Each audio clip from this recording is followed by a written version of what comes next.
अगर आप 2026 में 12th का एग्जाम दे रहे हो, चाहे आप साइंस स्ट्रीम से हो, चाहे आप आर्ट्स स्ट्रीम से हो, चाहे आप कॉमर्स स्ट्रीम से हो, तो आपको यह जानना बहुत जरूरी होता है कि भाई साहब कौन सा क्वेश्चन बैंक है जो सबसे ज्यादा बेहतर होता है। देखिए हमारे मार्केट में बहुत ज्यादा क्वेश्चन बैंक आ गया है, बहुत सारे क्वेश्चन बैंक में तो आंसर इतना ज्यादा गलत दे दिया गया है, इतना ज्यादा गलत दे दिया गया है, अगर तुम उसको भूल कर भी पढ़ते हो ना तो पूरा का पूरा मार्क्स कट जाएगा। क्योंकि कोई भी एग्जाम को फोड़ने के लिए क्वेश्चन बैंक यानी कि प्रीवियस ईयर्स क्वेश्चन सोल्व करना बहुत जरूरी होता है और वो रामबाण होता है। जी हाँ भाई साहब, अगर आप 12th का तैयारी कर रहे हैं और क्वेश्चन बैंक नहीं पढ़कर जाते हो ना तो आपका डायरेक्ट मार्क्स कम आता है, बहुत ज्यादा कम आता है। या फिर मैं ये भी बताऊंगा कि भाई साहब जो कुछ नहीं भी पढ़े होते हैं ना, सिर्फ क्वेश्चन बैंक पढ़ लेते हैं ना, कुछ अच्छा खासा पढ़ लेते हैं ना क्वेश्चन बैंक, तो उनका भी फर्स्ट डिवीजन से ज्यादा मार्क्स आता है। और जिनका कुछ सिलेबस खत्म हो जाता है और वो पूरा क्वेश्चन बैंक पढ़ के चल जाते हैं तो उनका 450 से ज्यादा मार्क्स आता है, क्योंकि क्वेश्चन बैंक से 55 से 65% सवाल पूछता है, रिपीटेड क्वेश्चन पूछता है, मतलब पिछले साल वाला पूछ लेता है और मात्र 50% का ही जवाब देना होता है। तो भाई साहब बताओ 450 से ज्यादा मार्क्स लाया जा सकता है कि नहीं? जी हाँ लाया जा सकता है। भाई साहब मैं आपको बताता हूं, मेरा 12th में 443 मार्क्स आया। कितना आया है? 12th में कितना मार्क्स आया है? अपने समय में 443 मार्क्स आया है। और पिछले साल मेरे द्वारा गाइड किया गया स्टूडेंट का मार्क्स 465, 456, 446, 444, 433, इसी तरीके से बहुत सारे स्टूडेंट का 400 से प्लस आएगा। तो मैं ये भी बताऊंगा। अच्छा क्या क्या मैं बताऊंगा, तो पहले मेरा रिजल्ट देख लो भाई साहब, आपको विश्वास नहीं हो रहा होगा तो मैं आपको बताऊंगा कि कौन सा क्वेश्चन बैंक सबसे अच्छा होता है, ब्रिलियंट का होता है अच्छा, या फिर टारगेट का, या फिर गोल्डन का होता है। मैं सारा चीज आपको डिस्कस करके बताऊंगा। मैंने कौन सा क्वेश्चन बैंक पढ़ा था कि मेरा 443 मार्क्स आए हैं, फिर मैं आपको बताऊंगा आपको कौन सा क्वेश्चन बैंक से पढ़ना चाहिए, फिर बताऊंगा चौथा क्वेश्चन बैंक से कितना मार्क्स कितना लड़ता है, क्वेश्चन बैंक से कितना लड़ता है ये भी बताऊंगा, सिर्फ क्वेश्चन बैंक पढ़कर कितना मार्क्स लाया जा सकता है, ये पांचों चीज मैं डिटेल्स में बताऊंगा। चलिए पहला चीज हम बताते हैं। देखो भाई साहब क्या है पहला चीज, कौन सा क्वेश्चन बैंक सबसे अच्छा होता है, ब्रिलियंट या टारगेट या गोल्डन? देखो ये हमारा ब्रिलियंट का क्वेश्चन बैंक दिख रहा होगा, ये हमारा किसका है? ब्रिलियंट का क्वेश्चन बैंक है। ये हमारा गोल्डन का क्वेश्चन बैंक है, ये हमारा टारगेट का। ये दोनों जो क्वेश्चन बैंक है ना ईयर वाइज है। ईयर वाइज के मतलब समझ रहे हो ना, मतलब कि 2018 में जो क्वेश्चन पूछा गया ना वो टोटल रहेगा, 2019 में जो क्वेश्चन पूछा गया वो टोटल रहेगा, 2021 में 2022 में जो क्वेश्चन पूछा गया वो टोटल रहेगा, 2024 में जो क्वेश्चन पूछा गया वो टोटल रहेगा। लेकिन ये क्वेश्चन बैंक जो है ना ये ब्रिलियंट का ये चैप्टर वाइज होता है। मतलब चैप्टर वाइज के मतलब भैया जैसे जैसे आपका कोई चैप्टर कंप्लीट हुआ, ठीक है, कोई भी चैप्टर जिसे कंप्लीट हुआ, देखो साइंस में भी ये आ जाता है, आर्ट्स में भी आता है, कॉमर्स में भी आता है, ये भी साइंस में आता है, ये भी कॉमर्स में, ये भी आर्ट्स में आता है। ये भी क्वेश्चन बैंक है, साइंस में भी आता है, आर्ट्स में भी आता है, कॉमर्स में भी आता है।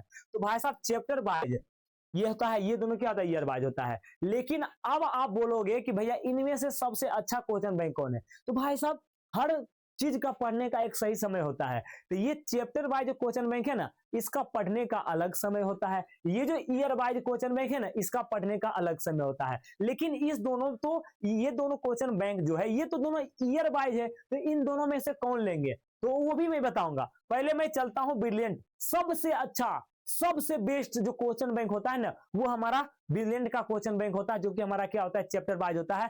जैसे ही आपका कोई चैप्टर कंप्लीट हुआ, जैसे वैद्युत आवेश तथा क्षेत्र, चाहे बातचीत चैप्टर है, बातचीत चैप्टर खत्म हुआ, इंडियन सिविलाइजेशन एंड कल्चर खत्म हुआ, तो आप क्या करो? जैसे ही वो चैप्टर खत्म हुआ ना जाओ यहां से ऑब्जेक्टिव प्लस सब्जेक्टिव क्या करो? चैप्टर वाइज लगा लो। ऑब्जेक्टिव भी रहता है इसमें और क्या रहता है? सब्जेक्टिव भी रहता है। जाओ क्या करो, जैसे ही आपका जो भी चैप्टर खत्म हुआ ना उस चैप्टर से क्या करो? ऑब्जेक्टिव भी इस क्वेश्चन बैंक से याद कर लो, लगा लो, और सब्जेक्टिव भी याद कर लो, और ये क्वेश्चन बैंक पढ़ के जाते हो ना तो आपका पूरा क्वेश्चन टकराएगा।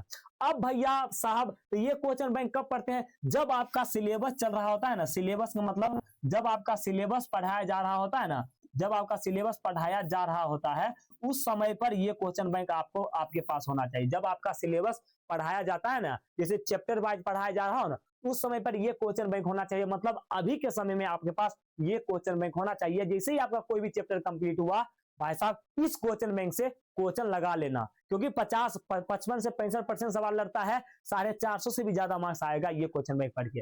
ये दोनों में से कौन सा क्वेश्चन बैंक ले? मैं कहूंगा कि आप टारगेट का ले लो। किसका ले लो? टारगेट का। क्यों? क्योंकि भाई साहब ये भी ईयर वाइज होता है, ये भी ईयर वाइज होता है, लेकिन इसमें ये है ना ये मोटा हो जाता है, मोटा थोड़ा सा पढ़ने में ऑकवर्ड टाइप लगेगा। आप टारगेट का ले लो, ठीक ना। टारगेट का क्वेश्चन बैंक ईयर वाइज ले लो और क्या करो, जैसे ही आपका सिलेबस कंप्लीट हुआ, क्या हुआ, सिलेबस जैसे ही आपका कंप्लीट हुआ, सिलेबस क्या हुआ, समाप्त हुआ ना, सिलेबस समाप्त हुआ, जैसे नवंबर दिसंबर का बात मैं कर रहा हूं, नवंबर के बाद नवंबर दिसंबर ये सब में क्या करो आप, ये क्वेश्चन बैंक ले लो और क्या करो, जितने पीछे पढ़े हो ना, तो क्या करो, पढ़ तो आप लिए हो, पढ़ने के बाद क्या करो, टेस्ट दो आप नवंबर में, किसमें, नवंबर दिसंबर, जब आप नवंबर दिसंबर में हो जाता है सिलेबस खत्म, नवंबर दिसंबर जनवरी जो है ना, ये इसमें क्या करो, टारगेट 3 महीना के लिए टारगेट का क्वेश्चन बैंक खरीद लो और तुम 3 महीना क्या करो जानते हो, टेस्ट दो, क्या दो, टेस्ट दो, मतलब 2009 का जो क्वेश्चन पूछा गया ना, इसमें से दो जाओ, 2009 में जो क्वेश्चन पूछा गया उसको उल्टो और 2009 का क्या करो, एग्जाम दो, टेस्ट दो, फिर 2010 का टेस्ट दो, 2011 2012 2013, इसी तरीके से 2025 तक क्या करना है, क्वेश्चन का टेस्ट देना है। यहाँ पर क्या करना है, ईयर वाइज निकालना है और ईयर वाइज क्या करना है, आपको टेस्ट देना है। यहाँ से ये पता चलेगा आपको लिखने का तरीका, टाइम मैनेजमेंट, सारा चीज यहाँ से कंप्लीट हो जाएगा। तो भाई साहब 2 क्वेश्चन बैंक आप बताता हूं ना, तो आपको मैंने कौन सा क्वेश्चन बैंक, मैंने ये तीनों क्वेश्चन बैंक पढ़ा था भाई साहब, मैं बताऊंगा कि इसमें ये तो है, ये है ब्रिलियंट का क्वेश्चन बैंक और एक टारगेट का। तो आप बताओगे भैया एक ऑब्जेक्टिव के लिए आपने ये लिखा है, हाँ भाई साहब ऑब्जेक्टिव के लिए मैंने ये बुक पढ़ा था, ऑब्जेक्टिव के लिए आता है टारगेट ऑब्जेक्टिव क्वेश्चन आंसर का बुक आता है, यहाँ से मैंने ऑब्जेक्टिव के लिए किया था, तो ये भी बुक आपको लेना है भाई साहब, मैंने ये तीनों बुक पढ़ा था, ठीक है। तो आपको कौन सा क्वेश्चन बैंक से पढ़ना चाहिए, तो पहले जाओ आप ब्रिलियंट का अभी क्वेश्चन बैंक ले लो और नवंबर दिसंबर आता है ना, तो आप भाई साहब टारगेट का क्वेश्चन बैंक लेना और अभी आपके पास ये क्वेश्चन बैंक होना चाहिए, टारगेट का क्वेश्चन बैंक नहीं, टारगेट का ऑब्जेक्टिव क्वेश्चन आंसर साइंस या फिर आर्ट्स या फिर कॉमर्स, जिस स्ट्रीम से हो उस स्ट्रीम का ये ऑब्जेक्टिव का टारगेट का बुक ले लो। यहाँ पर चैप्टर वाइज रहता है ऑब्जेक्टिव, क्या रहता है, चैप्टर वाइज ऑब्जेक्टिव रहता है और चैप्टर वाइज ऑब्जेक्टिव क्या करो, जैसे ही कोई चैप्टर कंप्लीट हुआ ना, यहाँ पर क्या करो, जाके याद कर लो। ब्रिलियंट में क्या होता है, थोड़ा सा कम ऑब्जेक्टिव दिया रहता है और इसमें क्या रहता है, थोड़ा सा ज्यादा ऑब्जेक्टिव दिया रहता है, तो आप क्या करो, ये जाके ले लो। अब भाई साहब हमारा है क्वेश्चन बैंक से कितना परसेंट लड़ता है, तो मैंने आते मात्र बताया 55 से 65% सवाल लड़ता है हुबहू, ठीक है ना। आगे हमारा है सिर्फ क्वेश्चन बैंक पढ़कर कितना मार्क्स लाया जा सकता है, तो क्वेश्चन बैंक पढ़ के आप ज्यादा मार्क्स नहीं लाओगे, कैसे लाओगे भाई साहब, एक दिन में कुछ होगा, सिर्फ क्वेश्चन बैंक से कुछ नहीं होगा। अगर आपका बढ़िया से सिलेबस लगभग आपका सिलेबस अगर आपका 70% खत्म है, 70% सिलेबस समाप्त है और उसके बाद पूरा ये ब्रिलियंट का क्वेश्चन बैंक लगा ले, तो सबसे अच्छा ब्रिलियंट का क्वेश्चन बैंक होता है। ब्रिलियंट का क्वेश्चन बैंक लगा लिए ना, ठीक ना, ब्रिलियंट का क्वेश्चन बैंक से टोटल याद कर लिए ना, तब आपका मार्क्स 460 से प्लस आ जाएगा, 460 से प्लस आ जाएगा। अगर आप पूरा क्वेश्चन बैंक लगा के जाते हो तो 460 से भी ज्यादा मार्क्स आएगा। तो ये सब मैंने बता दिया भाई साहब। बिहार बोर्ड के लिए मैं एक बैच लाया हूं, टारगेट 450 प्लस नोट्स बैच, जहां पर इस बार 465 से भी पार नंबर आएगा। यहाँ पर इस तरीके से गैस नोट्स आपको मिलता है भाई साहब। पिछले साल हमारा सारा गैस क्वेश्चन टकराया था और भाई साहब इसका ज्यादा प्राइस भी नहीं रखा गया, मात्र 151 ऑल सब्जेक्ट का रखा गया है। ये 2 नंबर दिया गया, 2 नंबर पर कॉल करो और भाई साहब टेलीग्राम और व्हाट्सएप चैनल ज्वाइन कर लो। इसी वीडियो के डिस्क्रिप्शन में लिंक डाला गया है, यहाँ पर भी फिजिक्स का दीर्घोत्तरीय क्वेश्चन डाला गया है। चलिए किस टॉपिक पर वीडियो बना जरूर कमेंट बॉक्स में कमेंट करिएगा और चैनल पर पहली बार आए हैं तो चैनल को सब्सक्राइब कर लीजिए और वीडियो को लाइक कर लीजिए। चैनल को सब्सक्राइब करके रखिएगा। मिलते हैं अगले क्लास में।